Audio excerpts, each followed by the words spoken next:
Salam alaikum wa rahmatullah. Je souhaiterais savoir par rapport à ce que vous aviez dit dans le cours, si l'arrêt sur le côté et la mèche sur le front est également interdit chez soi et aussi le chignon haut. Qu'Allah vous préserve et qu'il ta'ala vous accorde le plus haut degré du paradis. Tfadal Cheikh.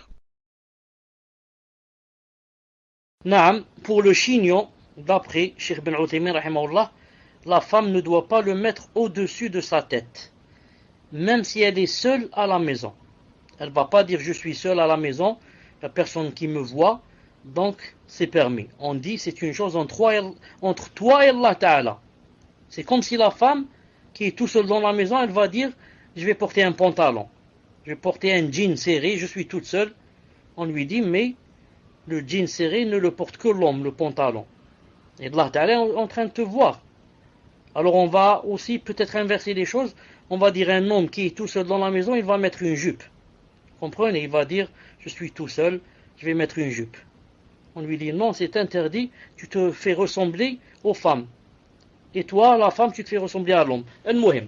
Cheikh Ben Uthaymin rahimahullah dit, le chignon est permis s'il se met derrière et il repose sur la nuque. Il a dit, s'il est au-dessus de la tête, c'est pas permis. Quant à l'arrêt, c'est pas permis qu'elle soit de côté, comme font certaines perverses, de côté, comme ça à droite ou à gauche. Mais c'est permis que ça soit au milieu. Et comment qu'elle a dit, pour la mèche, naam, elle doit pas la mettre aussi de côté. Il y en a celles qui mettent une mèche qui descend comme ça, juste d'un côté. Par exemple, elle cache presque l'œil droit. L'autre, ou alors elle le met du côté gauche. Elle cache presque les sourcils gauche. Vous comprenez? Il y en a ça. Ça aussi c'est haram. Ça rentre dans le hadith penché et elle fait pencher. Surtout si elle va faire apprendre ça aux autres, c'est plus grave. Si elle le fait seulement, elle rentre dans le hadith penché. Si elle l'apprend aux gens, elle rentre dans le hadith, elle fait pencher. Naam. Tfaddal inshallah ta'ala. Et ensuite, nous, je vois pas pourquoi nos femmes, subhanallah al-azim, pourquoi elles n'ont pas euh, comment on dit ça, c'est pas responsabilité. Elles n'ont pas de personnalité. Naam. Pourquoi j'imite seulement les kafirat? Naam. Pourquoi je n'ai pas de ma propre personnalité? Ma propre. Naam. Vous voyez maintenant, par exemple, les jeunes, on voit ici ça chez nous, ils imitent les kuffars dans la façon de se coiffer. Ils font monter leurs cheveux comme ça, comme des hérissons. Vous connaissez l'hérisson? Subhanallah, ils font monter leurs cheveux comme ça, comme ils appellent ça, des pics, comme des clous, comme ça, qui montent. Et ils se croient qu'ils sont, mashallah, et qu'ils sont les plus beaux, parce qu'ils suivent la mode. Les autres, a'oudou billah, ils rasent une partie de la tête, et ils laissent une partie. Exactement ce qu'a interdit le prophète sallallahu alayhi wa sallam. Ensuite, quand tu rases une partie et tu laisses une partie, tu as fait trois choses. Tu as fait trois transgressions. La première, tu as désobéi au prophète sallallahu alayhi wa sallam, qui a dit il ne faut pas raser une partie, laisser une partie. La deuxième, tu as imité le kuffar.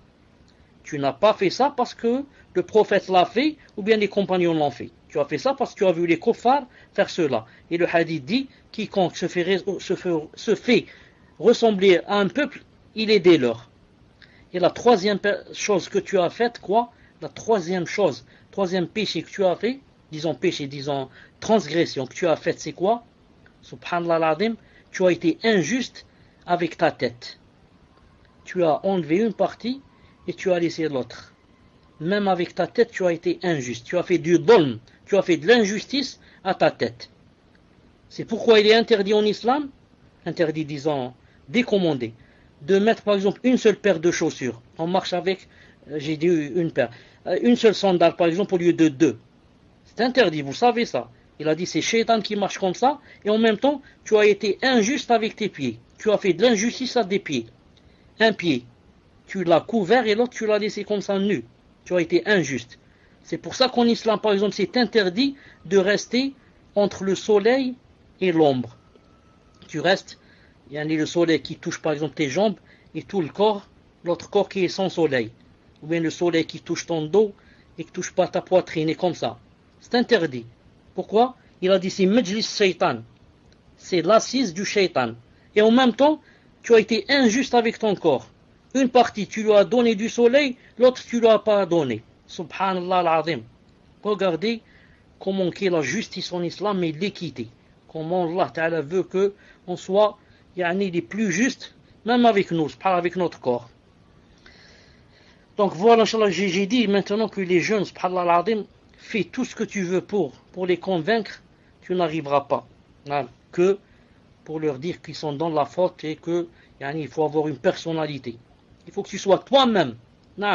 Ce n'est pas, je ne veux pas être la photocopie d'un autre.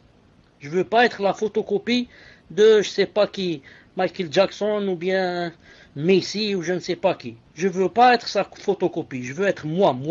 Moi avec mon nom et mon prénom. Je ne veux pas être un autre. Comprenez? تفضل إن شاء الله.